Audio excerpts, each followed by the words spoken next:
بچوں کی تربیت کے حوالے سے یاسر پیرزادہ نے لکھا ہے کہ ہم عجیب لوگ ہیں اور ہماری تربیت کا معیار بھی عجیب ہے۔ ہمارا شمار غالباً دنیا کی ان چند قوموں میں ہوتا ہے جس کے والدین کو اپنے بچوں کے مستقبل کے بارے میں شدید فکر لاحق رہتی ہے۔ ہماری خواہش ہوتی ہے کہ ہمارا بچہ بہترین درسگاہ میں تعلیم پائے، اسکالرشپ حاصل کرے، اے گریڈوں کے انبار لگا دے، اس کی قابلیت کی بنیاد پر غیر ملکی یونیورسٹیاں اسے ہاتھوں ہاتھ لیں، اور جب وہ اپنی ڈگریاں جیب میں ڈال کر بازار میں نکلے تو مائکروسافٹ سے لے کر گوگل تک دنیا کی بہترین کمپنیاں اسے منہ مانگی تنخواہ پر اپنی طرف کھینچنے کی کوشش کریں۔ ان میں سے کوئی بھی خواہش ناجائز نہیں، بلکہ سچ پوچھیں تو جو والدین اپنی اولاد سے محبت کرتے ہیں انہیں ایسا ہی سوچنا چاہیے، مگر کیا یہ کافی ہے؟ اس پلاننگ میں کہیں اخلاقیات، اقدار یا بلوغت کی عمر تک پہنچنے والے بچے بچیوں کی تربیت کا کوئی اشارہ ملتا ہے؟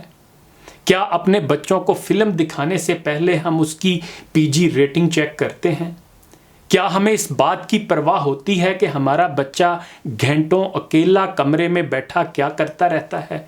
کیا 18 برس سے کم عمر بچوں کے لیے پرائیویسی ضروری ہوتی ہے؟ کیا کچی عمروں کے بچوں اور بچیوں کے پاس اپنا ذاتی ٹیبلٹ ہونا چاہیے جس میں ان کا اپنا فیس بک اکاؤنٹ ہو جس کا ان کے والدین کو کچھ علم نہ ہو؟ کیا ذاتی موبائل فون بچوں کے تحفظ کے لیے ناگزیر ہے یا اس کے بغیر کام چل سکتا ہے؟ کیا بچوں کو اجنبی لوگوں کے گھروں میں بھیجنا درست بات ہے؟ اور آزاد خیالی اپنی جگہ، مگر یہ کہاں لکھا ہے کہ 18ویں سالگرہ کا کیک کاٹتے ہی بچے بچیوں پر وہ تمام چیزیں حلال ہو جاتی ہیں جو ایک دن پہلے تک ان کے لیے شجر ممنوع تھی؟ ہماری نظریں اپنے بچوں کے رزلٹ کارڈ کا معائنہ تو بغور کرتی ہیں، نمبر کم آئے تو اس کی سرزنش کی جاتی ہے، اسکول میں اساتذہ سے مل کر پریشانی کا اظہار کیا جاتا ہے، اپنا پیٹ کاٹ کر ٹیوشن رکھوائی جاتی ہے، اور پھر بچے کے ذہن میں یہ بات نقش کروائی جاتی ہے کہ اگر ایف ایس سی میں نمبر نہ آئے تو سمجھو ساری زندگی ناکامی کا منہ دیکھتے رہو گے۔ مگر کتنے والدین ایسے ہیں جن کے نزدیک بچوں کے رزلٹ کارڈ سے زیادہ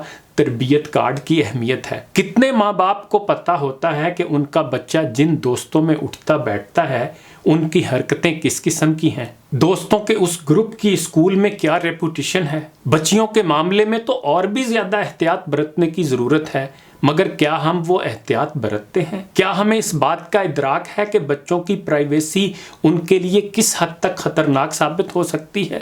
کیا بچوں کے معاملے میں آزادی کی حدود کا ہم نے تعین کر رکھا ہے؟ کیا بچوں کے لاڈ اٹھاتے اٹھاتے کہیں ہم ان کے مستقبل کا نقصان تو نہیں کر رہے؟ سوال زیادہ ہیں اور جواب کم۔ 3 قسم کے چیلنجز ہیں جو آج کل کے والدین کو درپیش ہیں۔ پہلا، طبقاتی کشمکش۔ جب بھی ہم اپنے بچوں کو کسی چیز سے باز رکھنے کی کوشش کرتے ہیں یا یہ کہہ کر منع کرتے ہیں کہ ابھی تم بچے ہو، بڑے ہو کر تمہیں اس کی اجازت ہوگی، تو جواب میں بچہ کہتا ہے مگر ہماری کلاس میں تو سب بچوں کے پاس موبائل فون ہیں، پھر آپ مجھے کیوں منع کرتے ہیں؟ اس دلیل کا ایسا جواب دینا جو بچے کو مطمئن کر دے بے حد مشکل کام ہے۔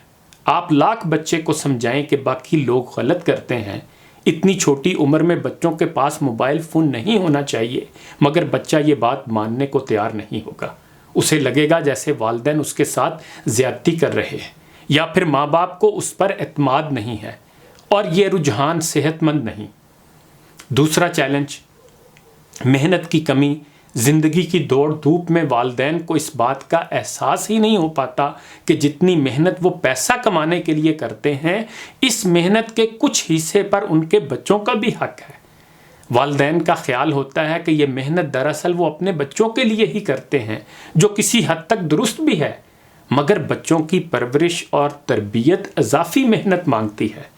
والدین جو پہلے ہی تھک چکے ہوتے ہیں اس اضافی محنت کا بوجھ اٹھانے کے قابل نہیں رہتے، لہذا وہ خود کو یہ کہہ کر تسلی دیتے ہیں کہ ان کی پوری زندگی کا محور بچوں کا مستقبل ہے، جس کا مطلب کہ ان کی بہترین سکولنگ ہے، اور اس کو یقینی بنانے کے لیے وہ دن رات محنت کرتے ہیں۔ یہی بچوں سے ان کی محبت کا ثبوت ہے۔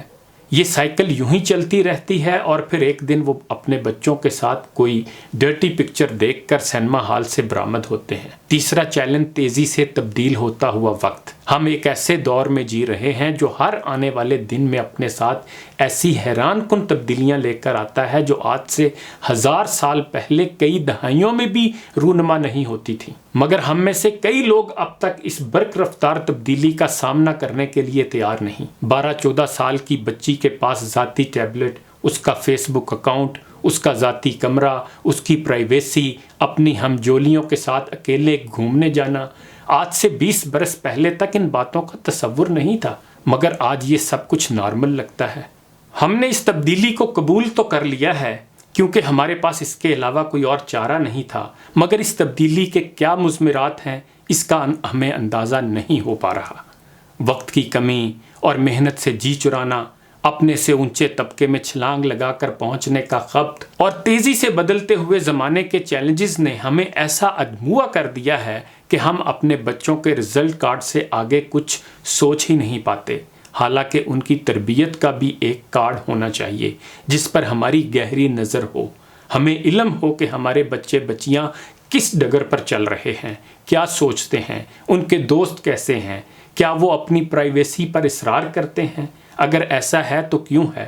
اگر ہم چاہتے ہیں کہ ان کی تعلیم کے ساتھ ساتھ ان کی تربیت بھی ایک گریڈ ہو تو ہمیں ان کو وقت دینا ہوگا، ان کے ساتھ محنت کرنی ہوگی، اپنے آرام کی قربانی دینے ہوگی، اور آج کل کے نت نئے گیجٹس اور ان کے مضمرات سے مکمل طور پر آگاہ رہنا ہوگا تاکہ اپنے بچوں سے بات چیت کے دوران ہم انہیں ان کی زبان میں قائل کر سکیں اور انہیں یہ نہ لگے کہ ان کے والدین آؤٹ ڈیٹڈ ہو چکے ہیں جنہیں یہ نہیں پتا کہ فیس بک پر پکچر ٹیگنگ کس بلا کا نام ہے۔